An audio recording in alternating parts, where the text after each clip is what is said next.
Okay, beautiful. We are live. Hello, everybody, and thank you for joining me for this week's episode of Women of Color and Confidence. This is our 16th episode, and surprisingly enough, it is named Pivoting to Fulfilling Careers in Later Years. Now, you may be thinking, hey, Amber, wasn't that the name of episode 15? Well, it was. But I was realizing after we had finished the episode, we received a little bit of feedback on the show itself. And though many of you were really excited to be hearing about pivoting to fulfilling careers in later years, the conversation swayed. And Angela and I spent a lot of time talking about what it's like to be a Black woman in a white workspace. And so I retitled episode 15 and I asked Angela if she would come back on and talk about this topic. I know that so many of you were excited about it, and Angela was very excited about it. And we didn't quite get to it in the way that I feel like we could have done it justice. So Angela, thank you so much for being willing to come back on and chat with me. I want to turn it back over to you. If you'd like to reintroduce yourself, please do. And I was also wondering if you could share a little bit about why it was important for you to come back on and talk about this topic. Okay. So my name is Angela Calvin again, and I'll just jump into why I really wanted to talk about the topic. I feel like it's really important. I feel like it's a conversation that needs to be had. I think that often sometimes isn't had about pivoting and having a career in the later years. You know, I think that we know that it's happening. I think there's amazing things happening with women that are, climbing the corporate ladder, becoming amazing entrepreneurs and in their later years. But I think more for me being more pointed about how did that feel? What was it like going through that time? I think it's like also looking at not just the ABCs of how, but like, what was the emotional aspect of that? Mm-hmm. And for latter years, I know it might be debatable for people. I had a friend, I said, oh, latter years. She's like, you are not in your latter years. But I consider being in the 40s, 40s and up, right? And so mm-hmm. that might be debatable for people. But I say that because, we kind of live in this sort of like incremental times, right? Mm-hmm.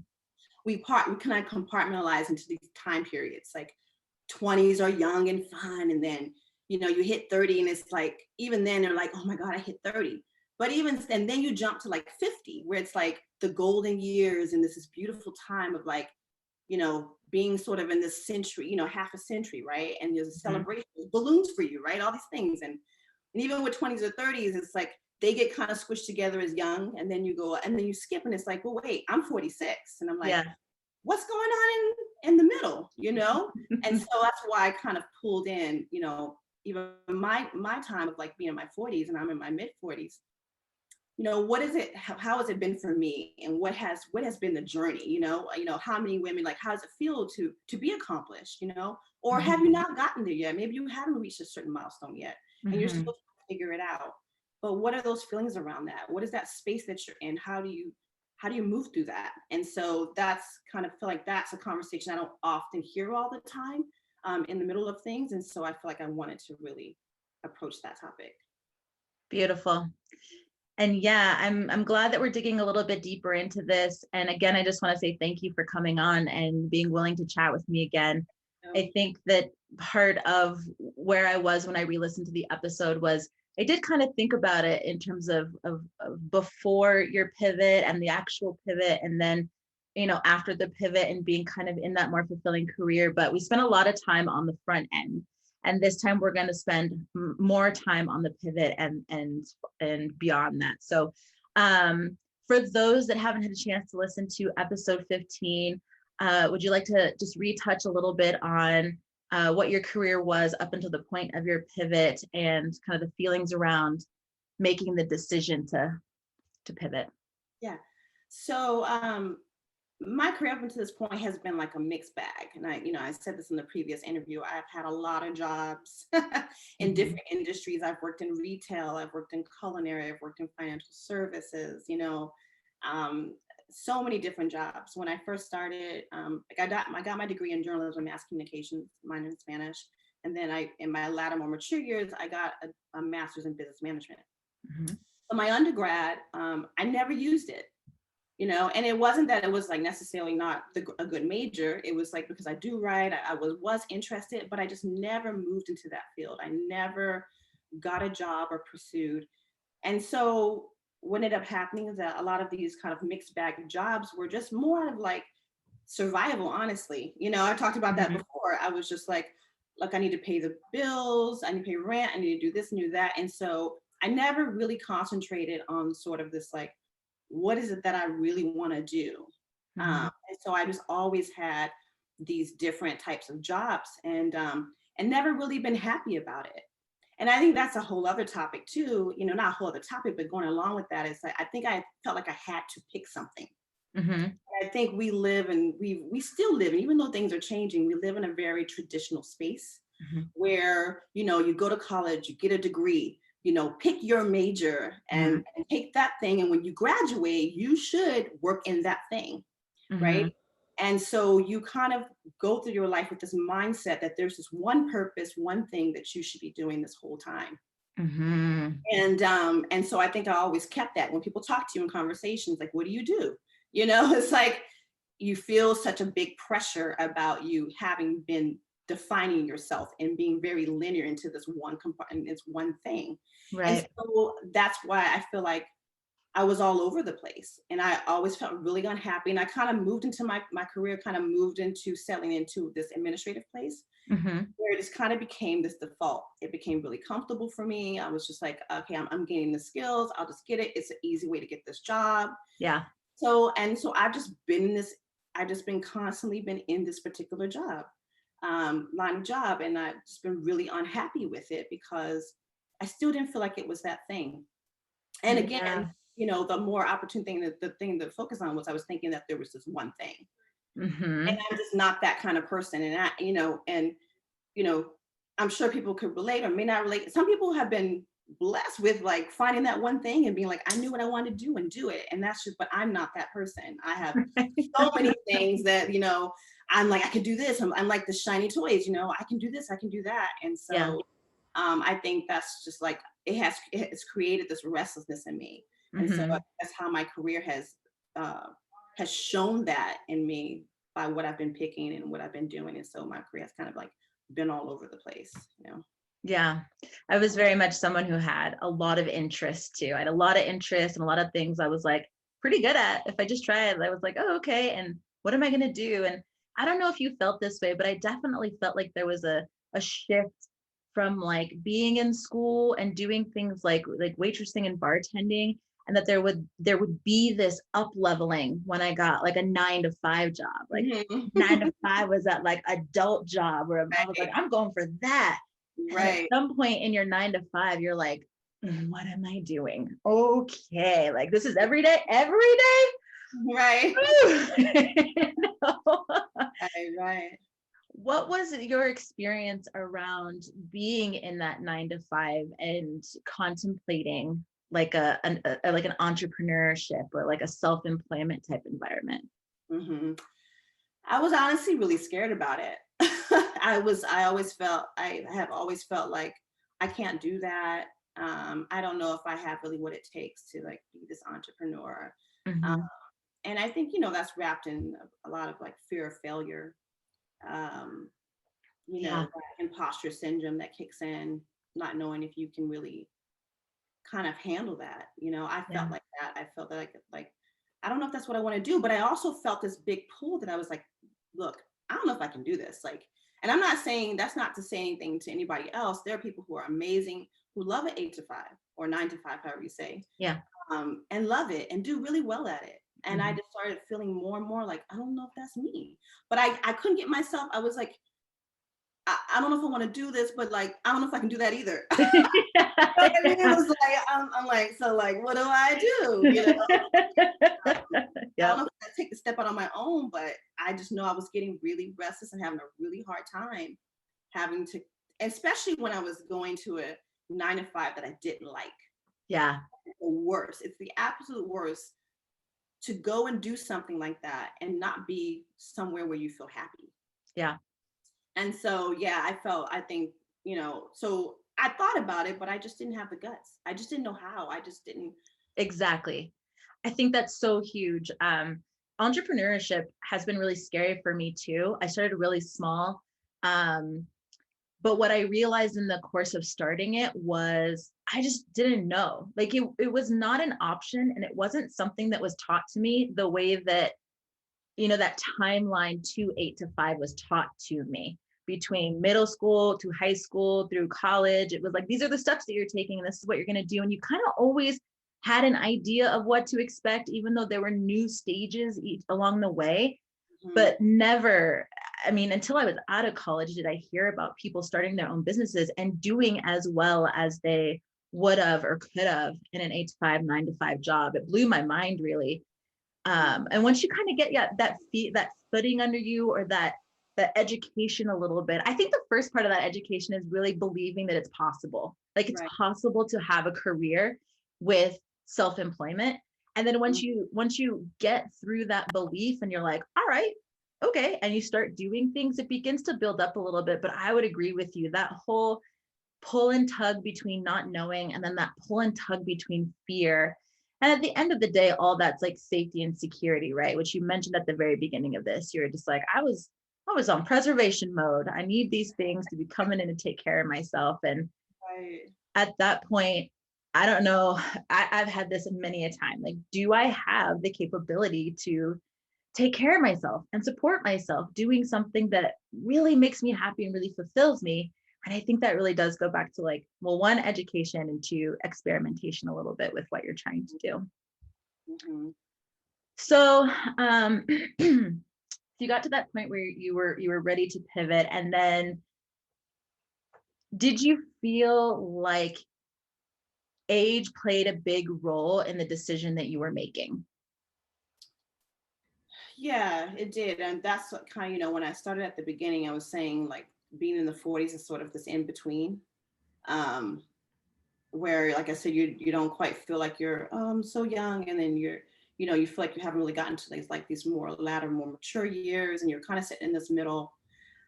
And I guess a better question is, how did it play into the decision? Like, I know that you're in that place, but it feels like there may be some external factors or feelings that go into that. yeah, I mean, I think it was like feeling like, okay, what am I doing? I need to make a move. I need to figure something out. And I don't know if it was such like this propelling thing, but it was more like taking kind of stock and taking account that, like, I was feeling not comfortable in my skin at this time, Yeah. and feeling like, I think at this time, this age right now, was like, why haven't I accomplished a lot of things yet? Mm-hmm. Where am I at right now? I should have accomplished X, Y, and Z by this point. Shouldn't I have done this already? Ugh. And Ugh. just How many kind of, of us have felt that? I have felt that. I'm 35. I'll be 36 this year. And sometimes I'm like, what am I doing? What am I right. doing? And then sometimes I'm just, calm down. It's okay. Yeah.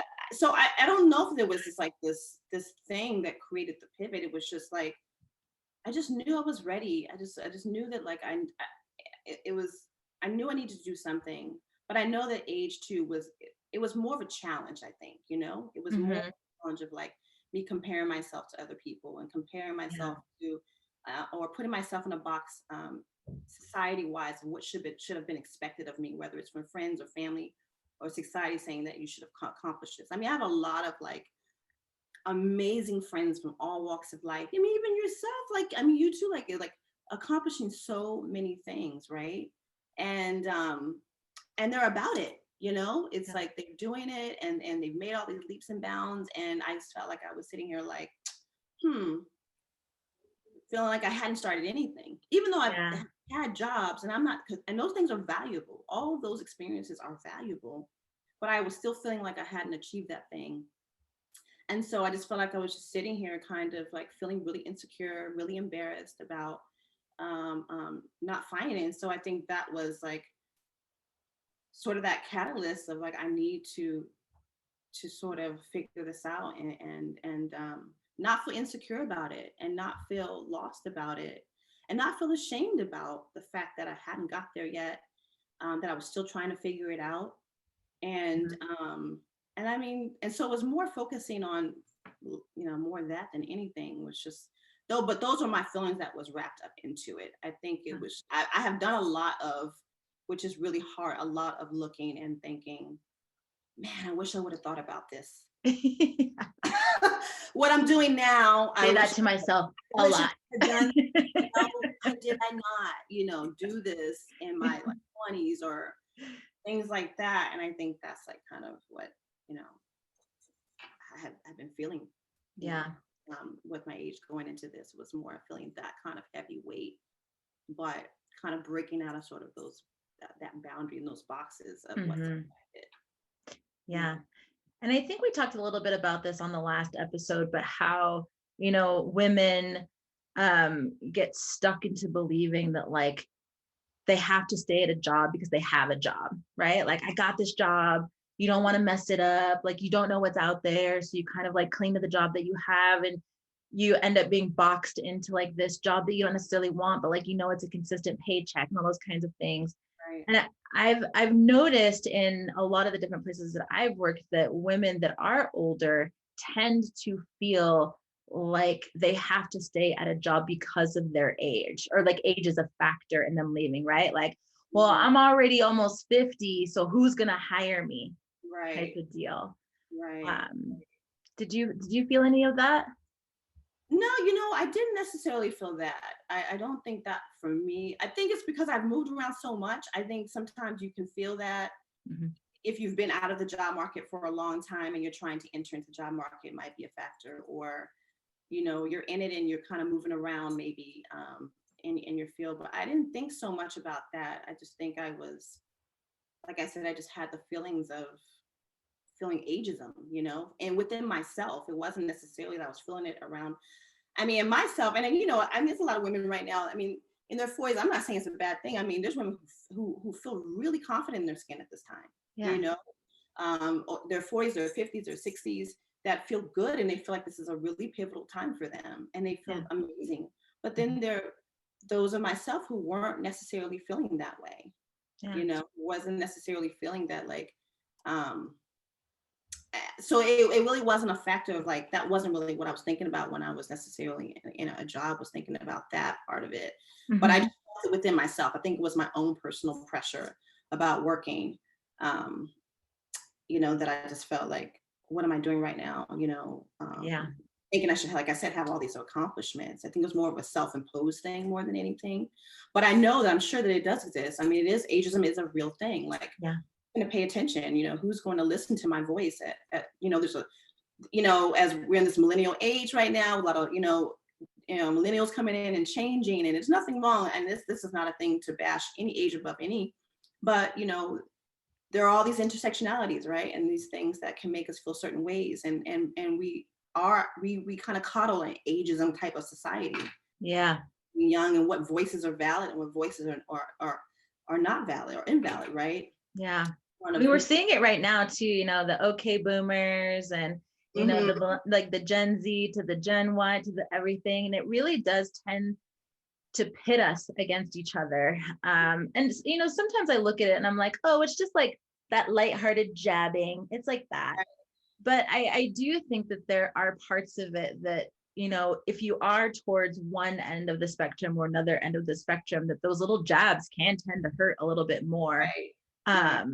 And so I hear that. Yeah, I can see that. Well, how did you, overcome your self-inflicted ageism and find your confidence to actually make the pivot to She Got Designs?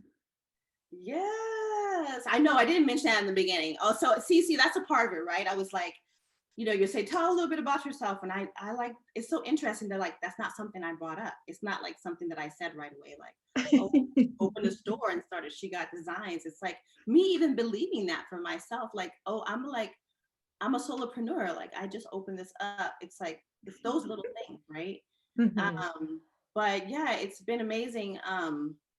Well, you know, we talked about this a little bit. I'm like, there's really no 1, 2, 3 about this. It's not like I did X, Y, and Z and got to this point and did it. It was just like it was just like things sort of clicked in the way that I was trying to pick out all these different things. I thought I was going to do this and that and be a virtual assistant and do all these particular things. And I had these sort of things in my head that I was going to do. And it just clicked with some conversations. I started to realize that, well, for one thing, let me just say this. Let me bring this. I think this really helps for me. And this may relate for people. I'm not sure. But when I say I do, I like a lot of things, for instance. The one thing I stopped doing was I stopped being really linear. That was one thing, is I stopped being really linear about what I could do and could accomplish. It wasn't like, I think for, like I said, for a while, I was like, what is that one thing that I need to do? And I realized that I don't have to pick something. And, you know, we had this conversation I was talking about, and maybe people have heard of this, but we're talking about being a multi-potentialite, right? Yeah. It's a person, it's what it says, having the potential of doing multiple things, right? Uh-huh. Not picking that one thing. You can do all the things. Now, some things may be more at the forefront than something else, but they're all super valid. And so this thing that I'm doing, opening the store, was something that was not even central for me. I didn't even think about opening the store as something that would be at the forefront or something major, or this major life career pivot necessarily. This was out of a conversation that I just kind of opened my ears, and we started talking. I started talking to a friend, and I was telling her all these plans that I had. And then she was like, but you know, I hear you talking, and I look at your art and stuff, and I'm like, and I think I said this in the last interview, and I'm like, but I see you in it. And I said this in the last interview, and I was like, and there was a piece of me, it was a creative piece of me that I knew that I was creative, but I just told her, like, locked away. And even my mom said it. She was just like, I said, you know, remember, I said, I don't know why I didn't do this a long time ago. I remember I used to like graphic design and all these other things and all these, because I remember you talking about that in college. I was like, oh, you did. And I was like, oh, and we take these things and we take them and we lock them away and we don't think that they're important. And it's come back up 46 years later. And even though I've done a lot of other creative, I dance, I write, I do all these other things, it's come to the forefront now to be the thing that has created this sort of pivot for me. Yeah. And where I'm like, I'm just gonna, and it was one of those things I was like, I'm gonna do. And I thought about, man, and I guess honestly, it's a feeling more than anything. I don't think it was really steps. It just, and I know that sounds really cliche to say, oh, it was a feeling, but it was just that thing that felt really comfortable. When I was talking about all the other things, I was just like, I could do them. And as I'm saying, and I'm not saying that I won't, right? Yeah. But I felt really settled into it. I was like, I really love creating, you know? And I was like, and I had picked I've dived into a lot of things. I started with learning how to code first because I have a heavy interest in tech. I'm a big tech person. I started learning to code. I was like, was not my piece of cake. I was like, I don't think this is for me. I started looking into UX and UI design, which was getting closer. I was like, okay, I'm getting closer. I still really love the field. And my wife has become a UX designer. And I was like, I'm getting closer, but it still quite wasn't the thing. But when I got to the art, I started feeling like, wait, that's it. It just felt good. It felt good. And I took this little piece that I was like, I can see myself creating. And when people, and I think you have to see who reflects you too. Like, I would put designs on, you know, online on social media and be like, you know, that could be great as a book bag. That'll be great. And I said this before in the other one, and I was like, oh, I listen. And I was like, okay, I'm going to do it. You know what? Why not?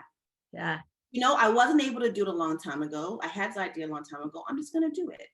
And so, and that's kind of sort of how it happened. I just made a decision. And I think I was never that decisive before. Yeah. You know, I was never like, I've always been scared to kind of just like jump off the edge and just do it. Yeah. And I'm just going to put myself out there and just make it happen. And that, you know, and I feel like that's a word of encouragement, you know, to say, like, don't forget those little pieces. Like, it does not have to be linear. And I think that's why I hit the pivot, was because I was like, you know, I can do all the things. And this is not the end all be all, honestly. Yeah. I stopped listening to that type of thing of like, you should figure this out, and stop comparing myself. I was like, Yes. but I feel like this opens me up to all the things I thought I was going to do. I can still do them. you Yes. know? And so it's like, that just was like, but I'm like, I gotta do something, you know? So I feel like Yeah. I kind of like, this is just, I feel like it's a jump off point. It's an important part. It doesn't mean that it's the Yes. end, but it definitely is, it's big for me because it's a big accomplishment for something that I was really scared to do, Hmm.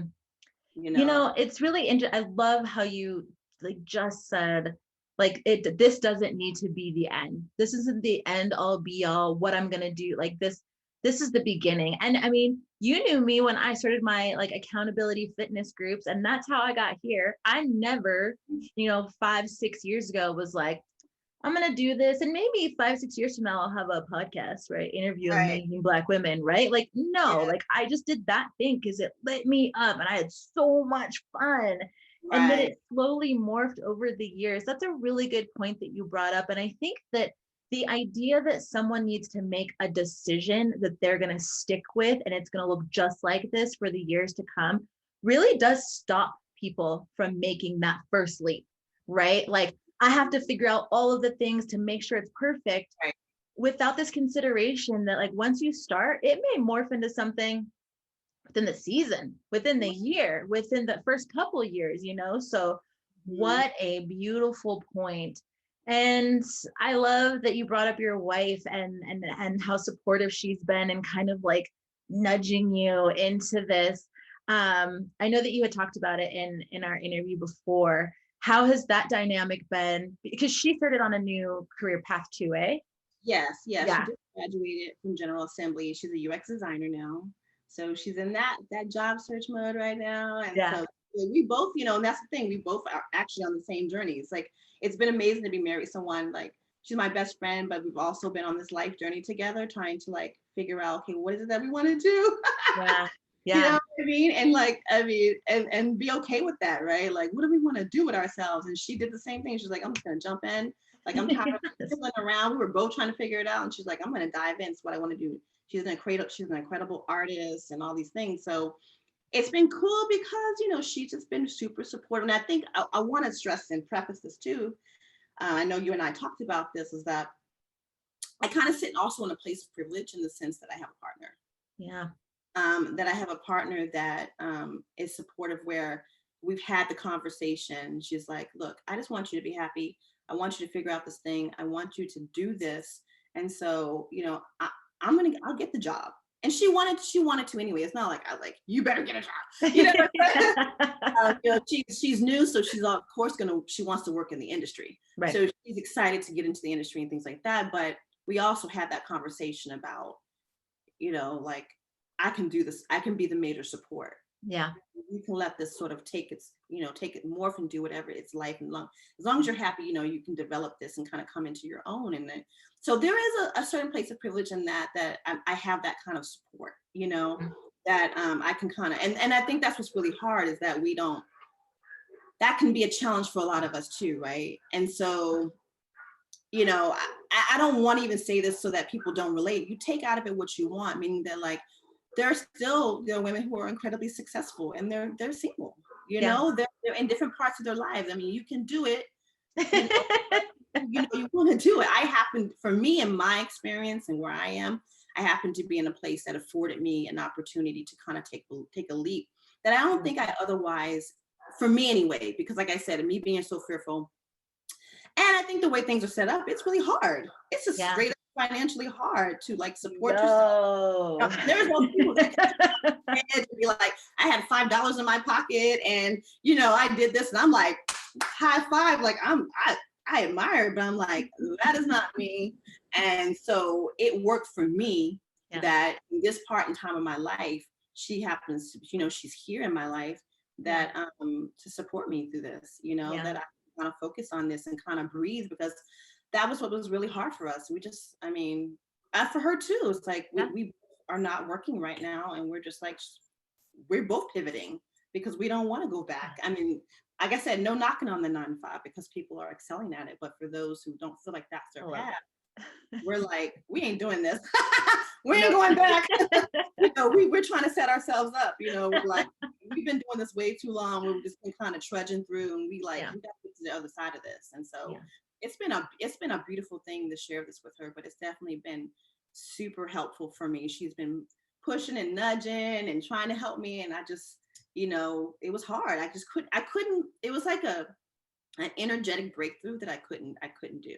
Yeah. I cannot explain it. For people who resonate with that, like energy and things like that, it was something that I just could not get past. And she's just like, I don't understand, because everybody else like can see that, right? Yeah. Right. From the outside. From the outside are just like, I just do not understand. And you're like, but I can't explain it. It didn't come. You know what I mean? And yeah. so, but so she's been along the way, like good child. And so like, but now it's just like, here she, she's still there and she's, really supportive. I know originally he's always there, Yeah. And I know originally we had talked about kind of that space when we talk about pivoting in our careers, that space between knowing what to do and feeling okay, actually taking that action and taking that next step, and how she was a big support for you in like knowing what to do, but then feeling like you, I don't know if had permission is the right way. I don't mean to put words in your mouth, but like you had permission from your partner, and then giving yourself permission to say like, it's okay, you can do it, like this is gonna be all right. I really love that. And for those of you who don't know me, I am single and I have built a lot of my life in single mode. And I think that when she was like, it's hard, I was like, oh, let's so it can be really difficult because a lot of the times when you have a partner, not only do you have financial support, but you also have emotional support. And where you can say, I feel really weird about making this pivot. And okay, babe, let's talk about that. What does that mean? Like, what does that look like? How can I help you? How can I support you? But when you're by yourself, it's always possible. That's what I keep telling myself. When I did use the excuse of being single for a long time, right? Like, I owned a business with a partner. And after that, I've just kind of been on this like single train of doing my own thing and really still wanting to follow my dreams. So I used that excuse for a long time. Like, well, I don't have support. And, I'm trying to find a new place to live in a new state. And I'm looking at real estate. I'm looking at apartments. And I'm like, if I just had a husband, like I could afford to live here. But then you understand like you don't, but there is a place for you to live. It's not like you don't have a place to live, right? So what I realized, for those of you who are listening that don't have partners and are listening to it, Angela's explaining, what you realize is that there are opportunities for you to find support in other ways. So for me, it was about finding success partners.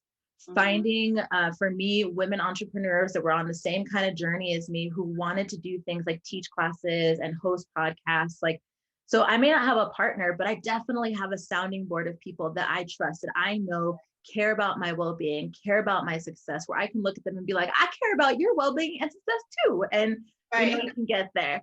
The financial part of it, you figure it out too. You figure out how much you can allot. For me, what that meant was maintaining a 9-to-5 job, right? So I built a lot of my businesses, the things that you see me doing, my projects, after 5 o'clock, from 5 to 9 to 10 to freaking midnight if I'm behind. That, and that it's okay to build your business, to build your dreams, however it is that you need to build them to get it done. You don't need a partner. You don't need to have, or I guess you don't need to have like that marriage or that romantic relationship to support you in that way, because there's so many avenues to receiving support that can work for you. I think it's all about finding what works well for you. And that's such a big theme of our chat here today, right? What is it that can support you and fulfill you and make you feel good when you're going to be doing it every day, right? Yeah. And and like you're saying, you're right. There's always opportunity. And I feel like I said, opportunity is always there. I think sometimes we kind of sit on timing and things like that in our lives. And it's like, I don't think that's always such a certain thing all the time, to have this sort of this timeline. And that it's like, was it the right timing? When people ask about your pivot, like you say, waiting for all the things to line up, and the sun and the moon and the stars and all these things. And I believe there's universal things that happen, but I feel like the opportunity is like, it's like this one thing that's kind of like sort of sitting there, that everything rotates around. So it's always, I feel like, going to be there. Yeah. But it's like, what do you do with it? That never changes. And when you enter that, it may be harder when you enter that opportunity. It may be a little more challenging for you, Yeah. or it may be really easy. But what never changes is the opportunity. Yeah. Always there. We just enter it at a certain point. So for me, I don't even look at the pivot as like, was it this particular time or anything like that? I don't know so much if it was timing, Yeah. as much as it's like I opened my eyes to the opportunity. Yeah. That was Oh, always been oh, there, right? And so you can enter this at any time that you really want to, right? So not being caught up in this then, now, and when, and whenever, and however. It's like it's or I'm too late. I yeah, wish I would have known this back then. yeah, it's there. Yeah. It's going to be there, right? It's the constant. You're the third person today who, and first of all, you three people are not connected to each other in any way to bring up this idea of, well, to say the word linear to me. Like someone I work with today asked me how to spell it. And then I was like, why are you asking me that? Because Yeah. he was the second person to say it to me today. And when he told me, I was like, oh my gosh. And then you bringing it up again, I'm like, this is the third time this idea of linearness or non-linearness, not having to look at something as like straight shoe. Because I've been guilty of that, of doing it in my business over the last 3 weeks, where I'm just like, I just want the plans, I just want the steps. And people keep telling me like, you kind of already know what those are, but we feel like you're just saying that to like put it in your way of Right. realizing that sometimes you have to release the idea of linearness to allow what is trying to come to you to come to you. If you keep gripping on stuff, if you keep gripping on timeline, if you keep gripping on all this stuff, then you're not allowing for energy flow, for idea flow, for people flow to find Right. you. So, Right. oh, thank you so much for that. I'm so freaking excited that She Got Designs is open for business. And it wasn't open when we talked last time. So please share a little bit about the store with us, how people can find you, what you got going on in the store. Give us all the deets. Yeah. So it's shegotdesigns.com. And I started out with, so part of it is these designs that I had done some time ago, kind of really celebrating Black women. And I picked, 4 designs. I have a collection that's on there. And then I have another section that is a lot of developing designs and illustrations that I do that I'm putting on product. And my focal point of the site is really to celebrate Black art, Black artists, and being represented, and hoping that we can find ourselves in that. And it's something for everyone. But I just feel like sometimes we're not highlighted in that space. Yeah. I'm really, I really want to celebrate creativity, Black creativity. Yes. And so this is my contribution of myself to share all of my creative designs and everything that comes out of this brain, and share, and hopefully that it resonates with people and that it's encouraging to someone else. And so that's what you can find. You can find the actual She Got collection on there. Yes. And then you can find some other, but wait, there's more section that has some of my other free. I love, because we had talked about that. She had put up a design on her social media that was an hourglass being held by her hands with these like beautiful earth tony colors. And I saw it and was like, I want that. What is it on? Where can I get it? I need it now. And when I saw that you had put it in but wait, we got more, and I went and saw, and now I'm like, I want it on all the things, but I'm also moving. I'm like, what's going to be the easiest to transport to an island? It looks so beautiful. I'm so glad. She got rhythm. You can't see it from the bottom. But yeah. So it's a couple of different designs, and please come and check it out and support. And I'm excited about it. For those of you that are on Facebook Live right now, we got some watchers. I put the website in the comments there, so you can just click on it and head over and go check it out. For those of you that are listening on the podcast, I will be sure to put a link in the description of the show here today. Please go check it out. It's such amazing. And the art is so good. When I look at your art, whenever I see your art, I also know that you did that 10-day art challenge on Facebook, and I've kind of been creeping a little bit on you. But as I've been looking through all of your art, I feel your art. And there's some art that I look at where I'm like, that's really cool, or I like those colors. But I've noticed that every time that I look at one of your pieces, I like feel it. And it kind of makes me take a little bit longer with it. It makes me think about it a little. Even all the women, even all the She Got women, I'm just like, I kind of want to dance with her, or I kind of want to just have a chat with her. Like I feel something. And so I just want to say thank you for making your art available to all of us, because I know as an artist myself and as someone that used to own an art gallery, I know that art can be such a personal thing sometimes, but it also can be one of those things that you want to share a lot. And it's kind of like a vulnerable space, especially for Black artists, right? Are we going to be judged so much by our art? Are people going to like forget about us and just look at our art, or just think about us and not look at our art? Like there's so many different avenues that happen.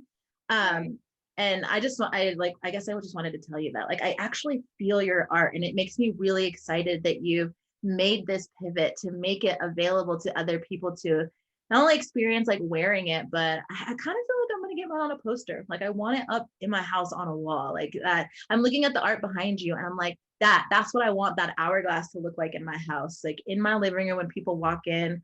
I love it. I love it so much. Thank you so much. I appreciate that. Oh, yeah.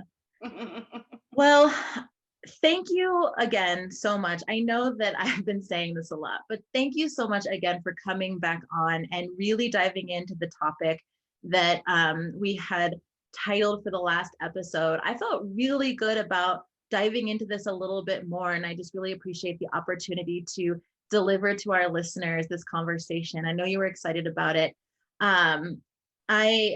I know that when we ended our last episode, you had kind of like shared a little bit of it never being too late. And I just want to open it up to you and ask if there's like any messages you want to share to our listeners before we end today. Yeah, it's the same. It's not too late. I feel like a lot of what I said earlier was, don't limit yourself in the possibility. Yes. And I don't want to sound so, too ethereal and this and that or whatever. It's really sincere. It's really sincere. They're like, don't limit. Listen to all the things. Listen to all the things that move you, all the things that speak to you, and really pay attention to those things. And don't put yourself in a box, and don't let the world put you in a box. I think millennials have it right. They're like, I don't want to stay at this job. I'm going to move to this job. I don't want this job. And it gets frowned upon a lot. Yeah. But I think they have it right. I think that's where our life is. I think it's where it's moving. Yeah. Is that we need to remember that we can change. We're malleable. We can move. We don't have to be in one space. And we can do all the things. And I just want to like encourage and that, don't let age be that factor. I'm not saying, don't think about it. There are beautiful milestones and things that happens and things that we work through and experiences and things that are valid and emotions that we feel in those times and things that we have to work through. Yeah. We can, but it's not a deterrent. It's a beautiful thing. I want to encourage that too. That these latter years are not forgotten years. And that's the one thing, that's something I want to say is that, I celebrate all of the ages. I'm admiring of all of the ages, but I want us to be included in this conversation. Mm-hmm. That we've shown up, we're doing amazing things, and that it takes all of us. Yes. So don't be afraid to think that you have a contribution at no matter what place you are in your life. Or whatever job, whether you are climbing the corporate ladder, whether you have started your own business, it doesn't matter. It's all valid. Mm-hmm. And to really sit in that and own all of the emotions in it, all of the high, all of the lows. Don't be ashamed. It's such a deterrent. Don't be ashamed to express that and to vocalize that. I think we need to hear more of us say, I'm afraid, I don't know what to do, I'm lost, this is not where I'm at right now. And be vulnerable. Yes. Because when you are vulnerable, I think that's also when a world of opportunity opens up to you. That you find people that come into your life, you find opportunity that comes into your life. We need to be authentic. Mm-hmm. And we owe that to ourselves, to get it to ourselves. And so I just really want to encourage those of us that are out there that, you're seen, you're heard, and that it's possible, I'm getting chills. And I love that idea of not only listening to yourself, but listening to all of it. Not all of it is the easiest to listen to. And that as you begin exploring this, there's going to be a lot that comes up, right? There's going to be that part of you that's like, yes. Then there's going to be that part of you that's like, oh, I don't know. And then there's also going to be like, when you start sharing it with people who are going to believe in it, and then people who are going to try and bring you down, right?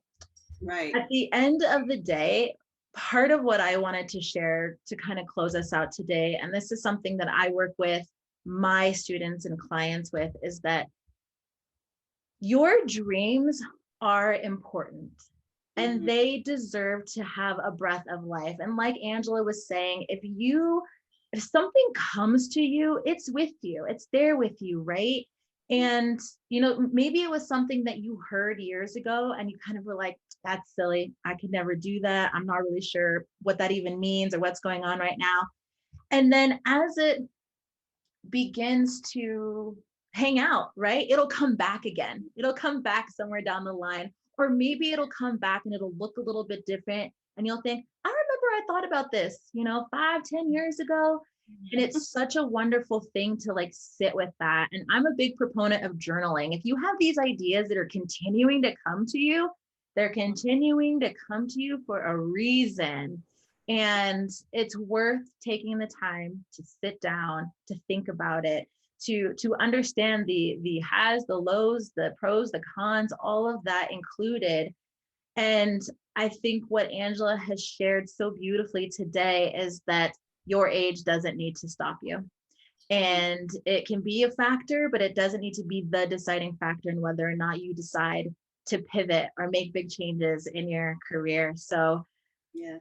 Oh, such a beautiful conversation. I'm so grateful to you, Angela. Thank you so much for coming back on the show. And I can't wait to hear the feedback from everyone who listens. Yes. I hope it resonated with folks. I hope they picked out the bits that they could get, So awesome. All right. Thank you. We had a lot of viewers on Facebook today. So I just want to say thank you to everyone who popped in live. If you are still watching, Angela's shop is up, shegotdesigns.com. Please go ahead and visit her.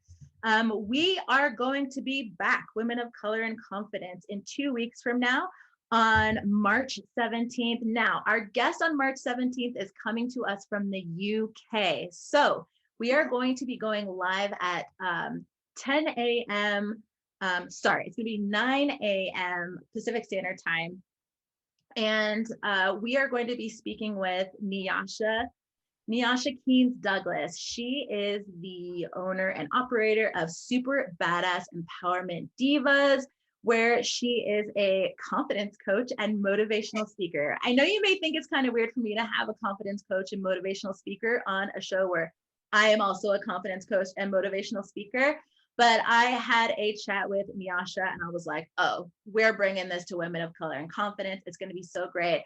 What I'm really excited about is sharing with you how different confidence coaches work in the field, right? Like I do things one way. There are lots of confidence coaches that do things another way, or different avenues of doing things. And so I kind of wanted to share with you what that looks like. And I think Nyasha is going to be such a great addition to Women of Color and Confidence because she is also a pro.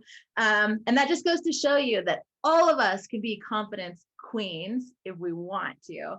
So we'll be back on March 17th.